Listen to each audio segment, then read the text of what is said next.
Dydd Gwldewi hapus I chi ble bynnag I chi yn y byd.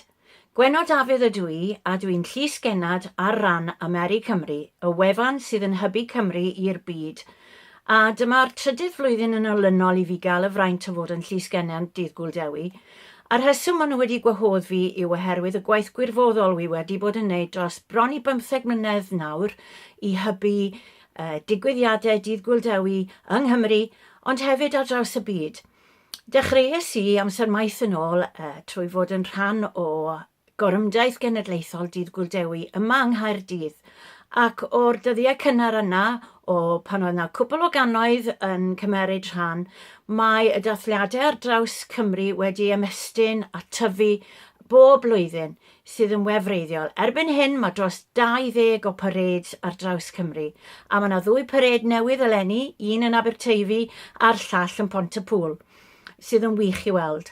Nawr, rhai o'r pethau dwi wedi creu ar gyfer Dydd Gwldewi yw nid yn unig anthem, ond hefyd dwi wedi hybu y syniad o gael baneri sirol. Ac erbyn hyn mae 2 baner sirol, un yn Sir Benfro sydd yn yr Eglwys Gadeiriol yn Nhyddewi, un yn Sir Gar sydd yn cael ei defnyddio yn ei pared blynyddoedd ac un arall nawr yn Sir Drefaldwyn. Syniad arall nes I gael oedd I hybu pareds o gwmpas ysgolion ar gyfer plant oedd ddim falle yn gallu mynd I pared sirol, ac mae'r syniad yma wedi cydio. Mae'r plant yn gwneud baneri ysgol ac falle rhai dosbarth, a maen nhw'n I gorymdeithio o gwmpas yr ysgol tra'n canu anthem Dydd Gwldewi a wedyn mynd mewn i'r ysgol a cael ei eisteddfod blynyddol. Felly, eleni oedd yn dipyn o wefr achos fe benderfynodd Symfagan bod nhw eisiau cael y faner ysgol gyntaf, ac ysgol Cwm Gors ger Castell Nedd nath faner ysgol gyntaf. Yn anffodus roedd ysgol Cwm Gors wedi cau ac fe aeth y faner I ysgol Gwaun Cae Gyrwen.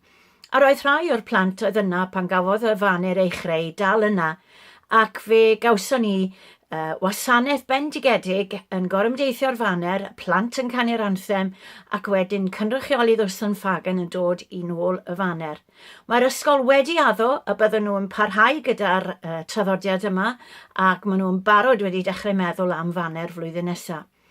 Nawr, pethau eraill sydd wedi bod yn gyffroes eleni yw I weld yr holl ddathliadau bach yn digwydd yn y cymunedau, ac mae Dydd Gwldewi'n cael mwy o sylw y dyddiau yma nac erioed o'r blaen. Mae yna lyfr wedi cael ei gyhoeddi gan Gwas Carreg Gwalch eleni yn sôn am dwf y parades. Felly, drychwch mas amdano fe. Ac swn I jyst yn licio gweud, mwynhewch eich dathliad, Dydd Gwldewi hapus I chi, a cofiwch, gnewch y pethau bychain. Diolch.